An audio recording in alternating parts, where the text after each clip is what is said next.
As we reach the halfway point of 2023, we're eagerly waiting for the release of new cameras in the second half of the year. These next few months will be busy and exciting to say the least. So what specific cameras can we expect to see? Let's find out.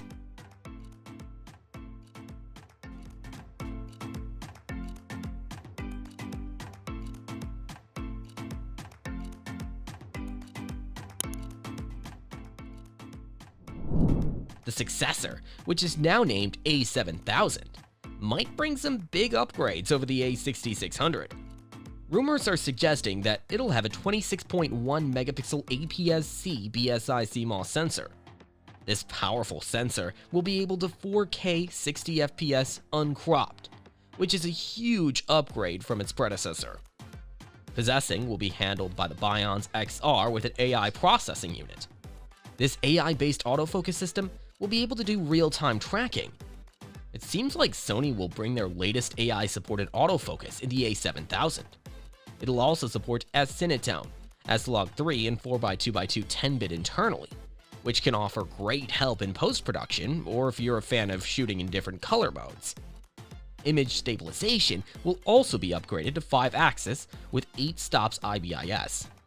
The A6600 already had an IBIS system, but with the upgraded one, the A7000 will be in the same category as other high-end Sony cameras. The OLED electronic viewfinder is also rumored to be improved, with 3.69 million dot resolution, which will provide bright, clear viewing in high detail. There's another version of rumors surfacing on the web. This set of rumors is suggesting that the A7000 will have the old 24 megapixel CMOS sensor that was in the A6600. Except for these few, other features are similar to the previously rumored specs. A7S IV is going to have a full-frame XMOR CMOS sensor that has 24.2 megapixels. This is a significant improvement over the A7S III sensor, which only has 12.1 megapixels. To handle this, the A7S IV will have the Bionz XR and the latest AI processing unit from the A7R5. With this combination, it will be able to shoot 4K at 120 FPS. We weren't sure whether this 24.2 megapixel sensor would be able to record in 6K or 8K, but it's possible based on recent Sony releases. But now, we've got confirmations that the A7S IV will come equipped with a 6K sensor that allows for recording raw video and oversampled 4K video without any cropping. What's really unexpected is that the camera won't support 8K recording, but this decision makes sense given that the camera is geared towards professionals, as 8K isn't yet widely used. Therefore, Sony's focus on delivering the highest possible 4K quality might be a safer bet. Another prominent addition we'll get to see on the dynamic range. It'll come with the highest dynamic range ever on any alpha camera. Basically, the term dynamic range refers to the contrast ratio between the darkest and brightest portions of an image, ranging from pure black to the brightest white. Compared to the human eye, even the most advanced digital cameras can only capture approximately half the range. If Sony can actually pull it off, it'll be historic for the manufacturer, to say the least.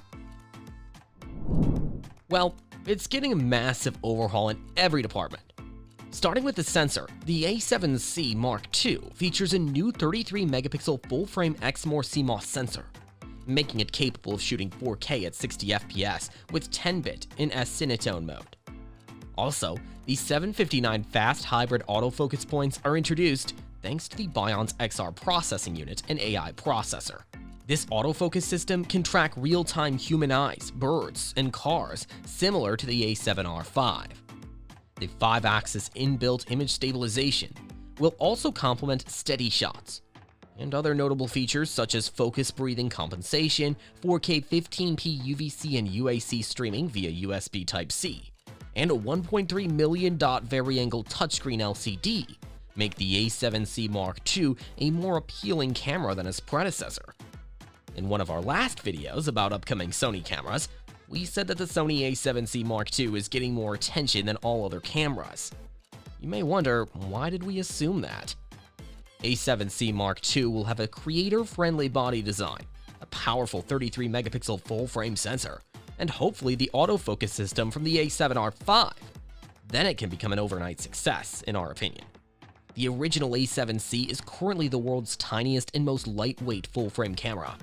It features a 24.2 megapixel back-illuminated 35mm image sensor, which can capture 4K videos without any crop. From low light to bright sunshine, you can take your photography to the next level. So obviously, people have more expectations from its successor. The most exciting rumored feature of the Sony A93 is its 50 megapixel full-frame XMOR BSI CMOS sensor. This sensor promises exceptional image quality with its high resolution, enabling you to capture stunning details and produce images with remarkable clarity. Whether it's capturing intricate landscapes or portraits, this sensor will likely deliver outstanding results nonetheless. To complement its impressive sensor, the Sony A93 will also offer an impressive shooting speed of up to 60 FPS, allowing users to capture fast-paced action and fleeting moments with unparalleled precision. Whether it's capturing a thrilling sports moment or wildlife in motion, the A93 is poised to excel in situations where timing is crucial. Furthermore, the Sony A93 is rumored to have a wide ISO range of 50 to 102,400, ensuring exceptional low-light performance. This means that even in challenging lighting conditions, you can expect clean and noise-free images, allowing you to push the boundaries of creativity. And if you're into videography, you'll find the Sony A93 a compelling option, as it is rumored to support 8K video recording at 30 FPS and 4K video recording at 120 FPS in 10-bit. This capability opens up a whole new realm of possibilities for filmmakers, enabling them to capture cinematic quality footage with stunning levels of detail, rich colors, and smooth motion. Sony is anticipated to release a new cinema camera called FX10 this year, as reported by Sony Alpha Rumors. Essentially, the FX10 can be seen as an updated version of the ZV-E10, featuring the latest Bionz XR processor. The ILME FX10 model, inspired by the design language of FX models, incorporates the visual aesthetics of its predecessor. Internally, it shares similar specifications with the ZV-E10. However, it distinguishes itself by utilizing the advanced Bionz XR processor. In addition to the Bionz XR processor, the FX10 will be equipped with a groundbreaking AI processor. This innovative feature will enable intelligent scene recognition and optimization, automatically adjusting settings to capture the perfect shot in any situation. The AI processor will enhance image stabilization, reduce noise, and optimize exposure, ensuring the effortless creation of professional quality videos. As we've already told you, Sony FX10 is set to replace the image processing engine found in the Sony ZV-E10. With the addition of an AI processor and an upgrade to 4K at 60 frames per second, the FX10 will definitely offer significant enhancements over the current ZV-E10. This exciting development is particularly attractive to those seeking the superior quality of 4K at 60 FPS. But it'll not only be a video player, but also a versatile multimedia hub. It will support various video formats, including 4K and HDR, ensuring compatibility with the latest industry standards. Although FX10 won't feature the IBIS, it'll be the most affordable APS-C cinema camera, making it ideal for all amateur filmmakers to jumpstart their careers. Sony Alpha Rumors reports that in 2023, Sony has plans to release the Venice Compact, a cutting-edge camera featuring an advanced high-speed stacked full-frame sensor with 4.3K resolution. This sensor enables the camera to achieve an impressive 17 stops of dynamic range and supports full resolution at up to 90 frames per second or FPS, as well as DCI 4K 1.1x crop at up to 120 FPS for smooth and high-quality video capture. One notable improvement is the inclusion of two CF Express Type A card slots, which allows for more efficient and compact storage options. In contrast to its predecessor, the Venice Compact no longer supports the detached sensor module, streamlining the design for enhanced usability.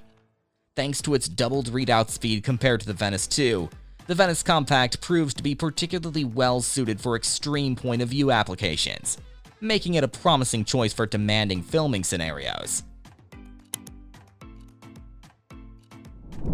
Let's start by discussing the design of the Canon R1. The new addition to the EOS R1 camera will be its impressive OLED panel located on the back. Now, according to sources, this screen will be larger than any other currently available, potentially measuring 4 inches. This substantial display aims to provide photographers with a rich and immersive viewing experience. Canon's goal with the EOS R1 is to offer the best electronic viewfinder experience. The EVF is expected to have the highest resolution on the market, offering photographers a clear and detailed view of their subjects. Moreover, the EVF is likely to have extremely high refresh rate options and eliminate blackout, ensuring a seamless shooting experience. Some other notable leaked specifications of the Canon R1 include the use of a variation of the LPE19 battery, dual CF Express card slots, and the potential for a customizable color top-down display. There are also rumors about all-new autofocus system, possibly featuring quad-pixel autofocus technology, which has been the subject of numerous patents, but at this point, who knows? And when it comes to resolution, Canon seems to have found the perfect balance with the EOS R1. It's expected to offer around 45 megapixels, a resolution that strikes a good compromise between image quality and practicality. This choice is especially relevant in professional settings like sports photography, where fast image transfer and processing are essential factors to consider. While the inclusion of a global shutter in the EOS R1 is still uncertain, there are speculations that this technology might be featured.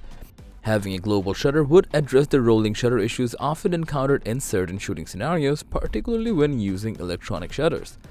This would be a significant upgrade for the EOS R series. Information regarding the video features of the EOS R1 is currently limited, but there's speculation that the development of the camera's video capabilities and firmware will be handled by the Cinema EOS team.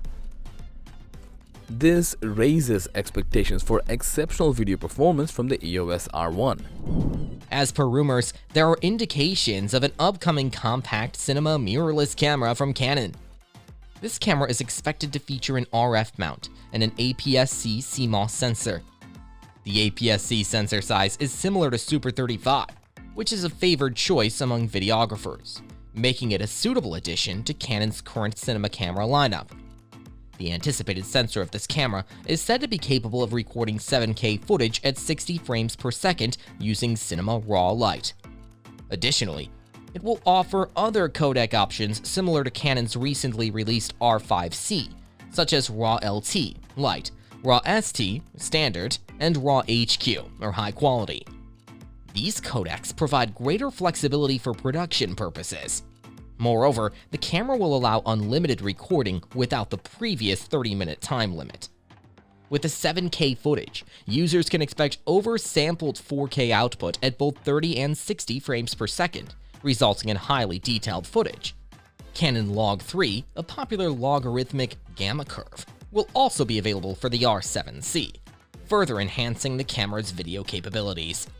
Although specific details about other features of the R7C are limited at the moment, the main distinction between this camera and other cinema cameras in the EOS lineup lies in its compact size and sensor choice. Upon release, it will be the smallest Canon camera capable of shooting video at such a high level. Canon has been working on the development of the Canon EOS R7 cinema version since July 2022. Therefore, the anticipation is high, and whenever the official announcement is made, 2023 is expected to be a significant year for Canon, particularly in the realm of cameras.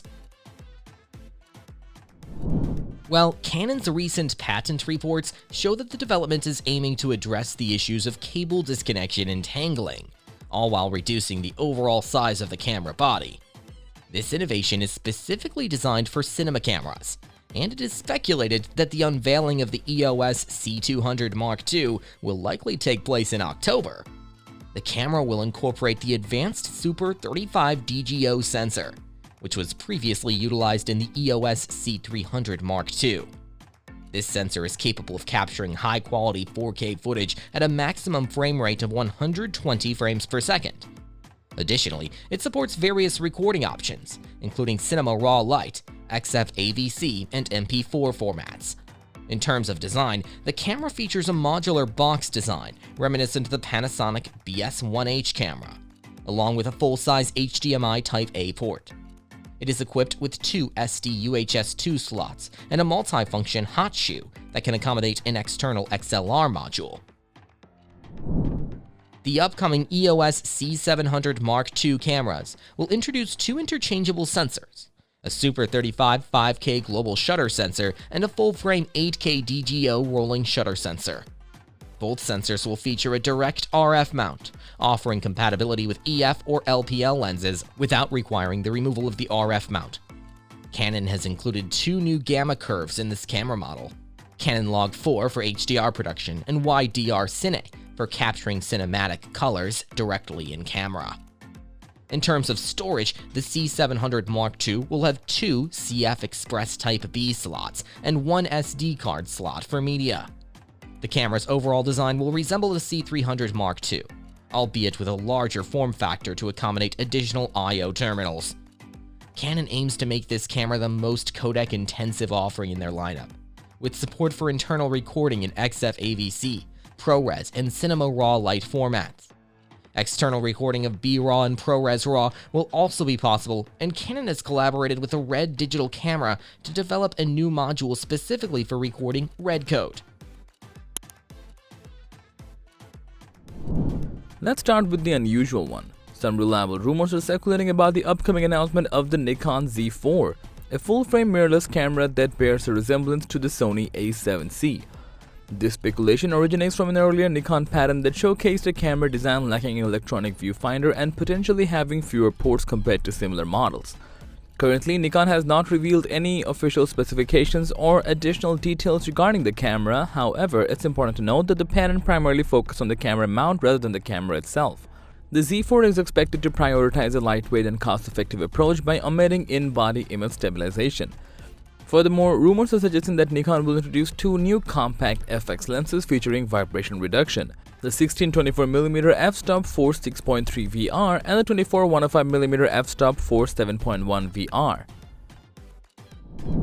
Now, the upcoming Nikon Z6 Mark III is anticipated to come equipped with a 33-megapixel FX format CMOS sensor, catering to the needs of professional enthusiasts by delivering high-resolution images. It'll be powered by the efficient X-Speed 7 image processor, ensuring speedy and effective image processing. One notable feature of the camera will be its 5-axis in-body image stabilization, which will help stabilize the camera and reduce the impact of shaky hands, resulting in sharper photos and smoother videos. However, it's worth mentioning that Nikon has been using the same IBIS technology across their product line for a while now, including the recently released Nikon Z8, which also features 5.5 stops of 5-axis image stabilization. It would be interesting to see an improvement in this aspect. In terms of video capabilities, the Nikon Z6 Mark III is expected to offer uncropped 4K video recording at 60 FPS. It will also support analog and have the 10-bit internal recording, providing a greater dynamic range and flexibility during post-processing. Additionally, there are indications that this camera will support HDR and ProRes RAW formats, enhancing its versatility for capturing high-quality video content. Another speculation also suggests that the Z6 Mark III will inherit the AI-based subject detection system from the Nikon Z9, enabling advanced subject tracking and improved autofocus performance, so at this point, who knows? When comparing the Nikon Z7 Mark III to its predecessor, the Z7 Mark II, there are several notable differences worth mentioning. Firstly, the Z7 Mark III will come equipped with a higher resolution sensor compared to its predecessor.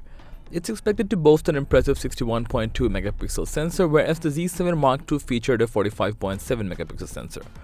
This upgrade means that the Z7 Mark III will be capable of capturing more intricate details and producing larger prints. Moving on to video capabilities, both cameras offer 4K video recording. However, the Z7 Mark III will surpass its predecessor in terms of maximum frame rate.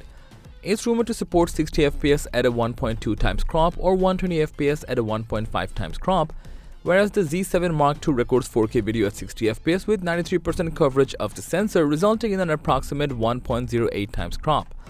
Additionally, the Z7 Mark III will be capable of shooting 4K video at 30 FPS without any crop, which is not possible with the Z7 Mark II. Another significant difference lies in the image stabilization technology. The Z7 Mark III's in-body image stabilization is expected to provide up to 6 stops of stabilization, surpassing the Z7 Mark II's 5-axis IBIS that offers 3-axis stabilization when used with adapted f-mount lenses. While this may seem like a small improvement on paper, it can make a significant difference when capturing photos, potentially resulting in sharper and more stable images. Nikon is also exploring new possibilities in the realm of frame rates by introducing an astonishing 4K camera with the ability to capture up to 1000 frames per second. In the past, Nikon has never played the FPS game, but that's about to change. This revolutionary camera will feature an advanced stacked CMOS image sensor, which Nikon proudly quotes as having the world's highest levels of sensor performance. The sensor incorporates cutting-edge wafer-level wire connection technology and boasts an impressive pixel size of 2.7 micrometers. With a notable pixel count of around 17.8 megapixels, this sensor will enable high-resolution 4K into 4K imaging at an astounding 1000 fps, accompanied by an exceptional dynamic range of 110 dB. At this point, you may have guessed that this camera is primarily intended for industrial applications rather than consumer use. However, it's hopeful that someday similar implementations will make their way into consumer-grade models, following in the footsteps of Panasonic and Sony.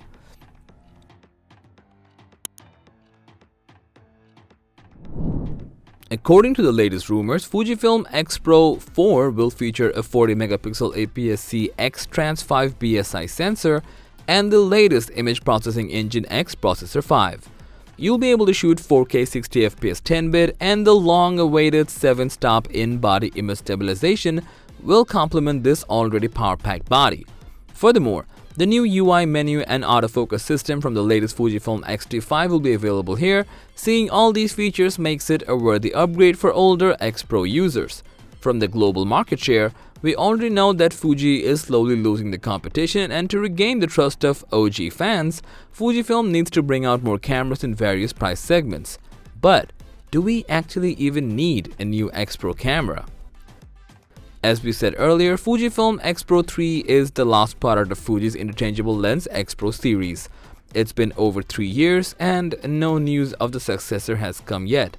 Meanwhile, Fuji released X-T4, X-T5, X-H2, X-H2S and many other cameras from the X series.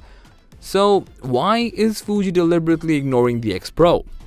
Well, if you look at the design, Pro 3 continues to keep the traditional look with the addition of an optional viewfinder combined with an electronic viewfinder.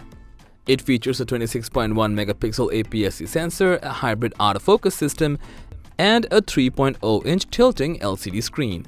This tilting screen has a unique hidden LCD feature where the rear LCD screen is flipped down and covered with a protective plate, making it more durable and a more traditional film camera-like feel. And the built-in hybrid viewfinder allows you to switch between optical and electronic viewing. Its 4K video recording capabilities and various film simulation modes can give your photos a unique look. But unfortunately, no inbuilt image stabilization makes it really hard to properly use all those nifty features. Well, Fujifilm X-T30 has a similar body structure to the X-T20 with some tweaks in the rear design. It includes a focus joystick and convenient buttons for easier access by your thumb. This camera features a 26.1 megapixel X-Trans CMOS BSI sensor and the X Processor 4 quad-core CPU borrowed from the X-T3. And as far as video capability, the sensor can shoot 4K at 30 fps 8-bit 4x2x0. Although this is a step down from the X-T3's superior video quality, the footage is still of good quality due to its 6K downsampling from full sensor readout. The face detection autofocus points cover the whole frame, allowing speed and accuracy in autofocus. It enables you to shoot continuously up to 30 fps with electronic shutter and 8 fps with the mechanical shutter, but at a 1.25 times crop. Raw files from this camera come with a very good dynamic range and impressive ISO performance for an APS-C camera. Even at an $800 price point, this camera remains a favorite among Fuji fans. After 2 years of hiatus, Fujifilm suddenly dropped X-T30 II, a relatively minor upgrade over its predecessor. You may even consider it as a spin-off. But if you compared with the original, its main improvements were in the LCD screen, which has a higher resolution LCD screen, super slow-mo 1080p at 240 fps, 2 extra film simulations, and improved autofocusing with greater low-light sensitivity. Other than this, X-T30 II did not offer any other perks, so fans were disappointed to say the least. According to many reports, Fujifilm's X100V camera has achieved remarkable success based on its impressive sales numbers and the fact that it has had a months-long order backlog. However, this success seems to be causing some challenges for the Japanese camera company. The X100V has consistently been in high demand, leading to significant shipment delays even after its initial release. The backlog has become so severe that B&H Photo has decided to suspend orders for the X100V until further notice. Earlier, it was reported that Fujifilm was facing difficulties due to a shortage of parts, specifically semiconductors, which had an impact on the production of camera bodies and lenses. This suggests that the semiconductor shortages primarily affect processor and integrated circuit production rather than sensor manufacturing, which could be the reason why buyers of the X-T5 camera model have not experienced the same delays. Now, as per Fuji rumors, Fujifilm is expected to unveil the successor to the X100V camera in early 2024. We are anticipating significant improvements in this new model compared to its predecessor. Historically, Fujifilm has maintained a release cadence of approximately 3 years, which could have meant a potential announcement for the X100V successor in September. However, the ongoing production delays with the X100V may cause the announcement of the new model to be postponed significantly. Additionally, the impact of the pandemic on the industry over the past years may have also played a role in delaying the announcement of the new X100 camera, irrespective of the existing supply chain challenges with the current generation cameras. From the moment you'll pick up the Panasonic S1H Mark II, you'll feel its new sleek ergonomic design. But it's not just the camera's physical attributes that'll make it stand out, it's the advanced technology that's packed inside. With a massive 50-megapixel full-frame sensor, the S1H Mark II will be capable of capturing even the finest details with stunning clarity. And thanks to its new Face Detect autofocus system borrowed from the Panasonic Lumix S5 II, your subjects will always be in focus no matter how fast they're moving. But the S1H Mark II's capabilities don't stop there. It'll also be able to shoot 8K footage with support for DCI 60fps, and for even more versatility, 4K oversampling at 120fps will also be enabled. For those who demand the highest quality, the S1H Mark II will offer 6K and 8K RAW output as well as ProRes RAW for both resolutions. And with SD or CF Express Type B card compatibility, you'll have plenty of storage options to suit your needs. But the S1H Mark II isn't just about the video. It'll unlock you to capture stunning photos with all the flexibility and control you'd expect from a high-end camera. And with Netflix's approval, you can be confident that your work will meet the industry's highest standards. The price range for the S1H Mark II is not yet known, but we do know that the official announcement is coming at the end of March 2023. At this point, we all know every Lumix fans are excited surrounding the announcement of Lumix S1H Mark II, but why is there so much hype around it?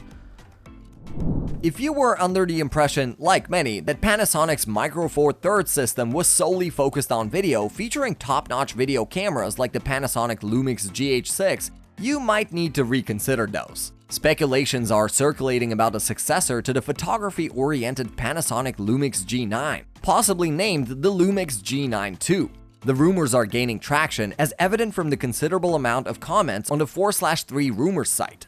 This indicates both the existence of the camera and its upcoming release. However, specific details about the G92 are currently unavailable. Considering Panasonic's track record, we're hopeful that the G92 will be an affordable camera capable of competing with the OM system OM1, making it an excellent choice, especially for wildlife photography. Based on Panasonic's previous models and recent interviews, we can really guess what this camera will look like. During an interview with the French publication Phototrend at this year's CP Plus trade show, Panasonic CEO Yosuke Yamane confirmed that new Micro Four Thirds cameras equipped with the phase detection autofocus will be released soon. Now, the highly anticipated Lumix G92 is expected to impress both photography enthusiasts and professionals while boasting a 24-megapixel sensor. This sensor will be capable of capturing high-quality images with slightly improved dynamic range and low-light performance. However, it may not introduce any groundbreaking changes if you're into those kinds of upgrades. Existing G9 users are eagerly hoping for an enhanced electronic viewfinder experience, which could include a higher resolution for years. So this will be a nice addition. G92 is anticipated to excel as Panasonic's top choice for wildlife and sports photography, offering a blackout-free view during continuous high-speed shooting. Currently, Blackmagic Design offers pocket cinema cameras with 3 different mount systems: PL, EF, and Micro Four Thirds. And as per recent information from Mirrorless Rumors, there are reports suggesting that Blackmagic has allegedly reached an agreement to become a part of the L-Mount Alliance.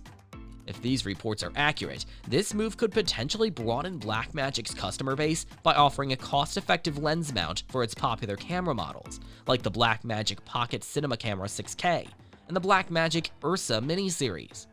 This means joining the L-Mount Alliance would be a strategic move for Blackmagic Design.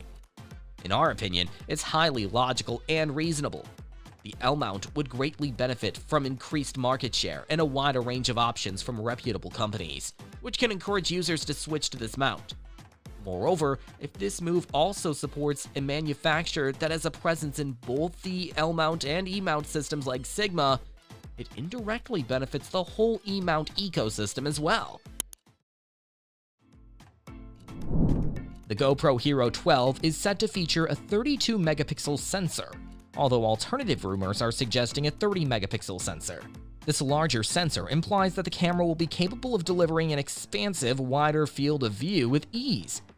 Additionally, the Hero 12 will introduce HyperView 6.0, coupled with a 360-degree horizontal lock. These features combined will ensure exceptionally sharp and noise-free footage even during intense movements. Furthermore, the Hero 12 will provide significant versatility in its video settings. It will have the capacity to capture raw photos, enable touch zoom functionality, incorporate ProTune adjustments, offer on-screen shortcuts, and provide both time-lapse and night-lapse modes, all without requiring extra equipment. For simplified navigation, the Hero 12 will feature a 2.29-inch touchscreen LCD on the rear and a 1.4-inch live view screen on the front. With waterproofing capabilities up to 33 feet and a rechargeable battery pack, capturing moments on the go will be immensely enjoyable. Alongside the release of the Hero 12, GoPro will also be overhauling its subscription model. Subscribers will have the advantage of seamlessly uploading footage from their Hero 12 camera to their GoPro Online account by merely charging the device.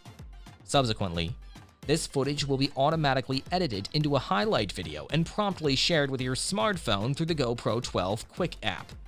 This process has been streamlined for simplicity and convenience, making it exceptionally user-friendly.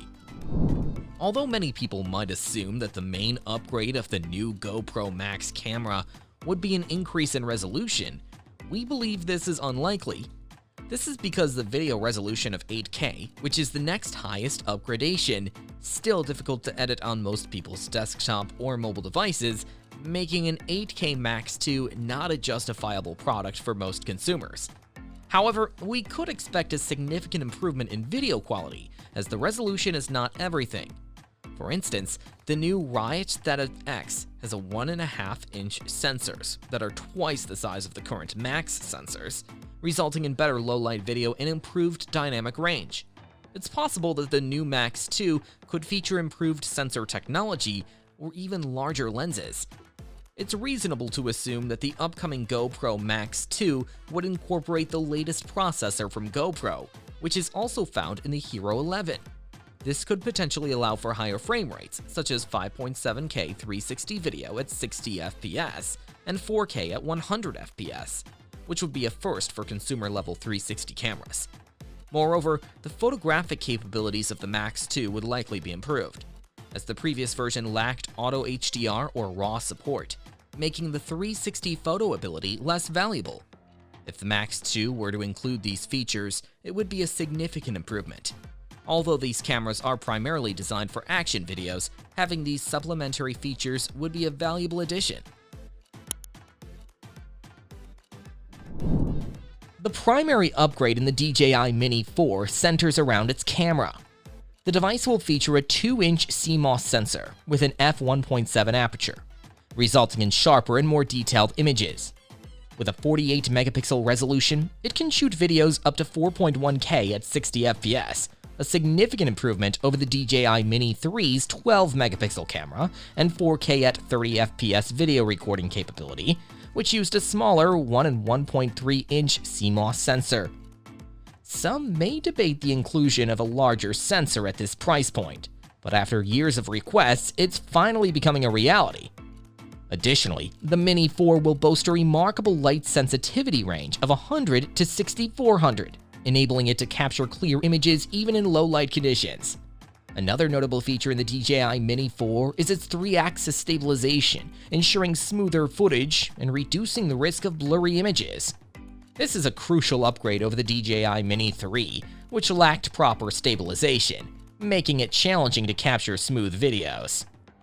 The DJI Mini 4 will also enjoy a longer hover time of up to 38 minutes, and a flight time of up to 40 minutes, significantly improving upon the DJI Mini 3's 38 or 51-minute flight time when switching modes. Furthermore, it will offer a maximum flight distance of 22 kilometers or 13.6 miles, allowing it to cover a larger area compared to the DJI Mini 3, which had an OcuSync 2.0 image transmission range of 10 kilometers. The Mini 4's operational temperature range of -10 degrees to 40 degrees Celsius also makes it suitable for a wider range of environments. Additionally, the drone's battery capacity has been increased to 2750 mAh, providing a longer flight time compared to the DJI Mini 3. As part of the Mini series, the DJI Mini 4's main advantage lies in its weight.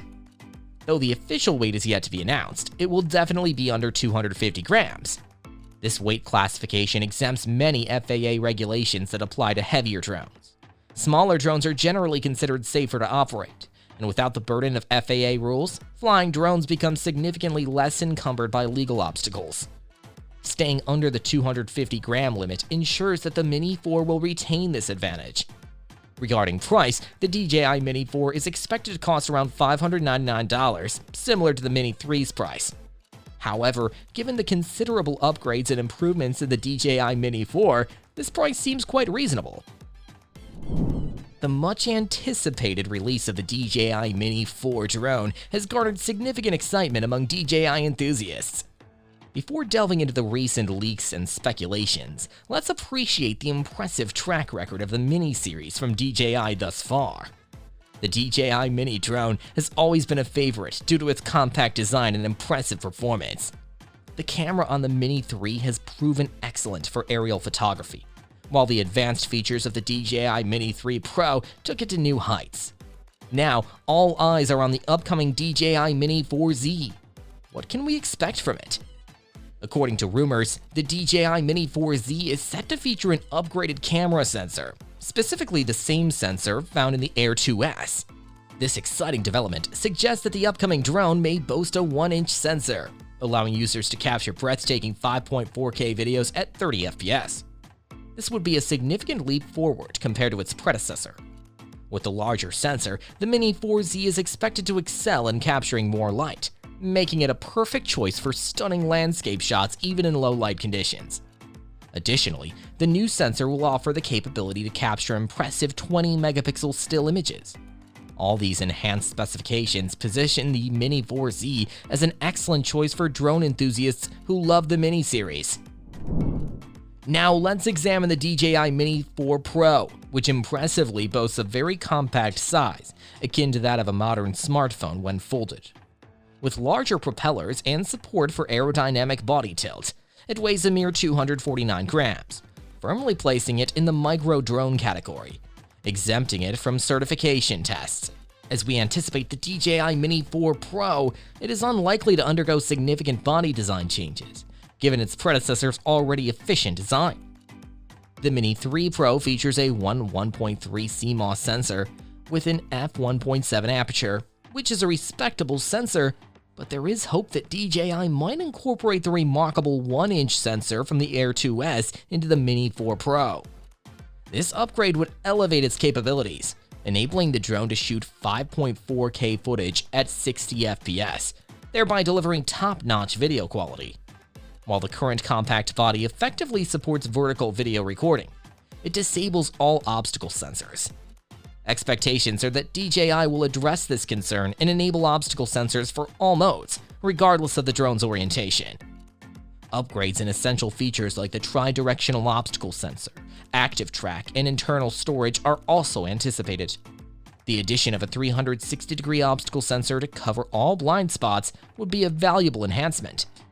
Furthermore, increasing the internal storage to 4 GB or even 8 GB would effectively resolve any storage-related issues.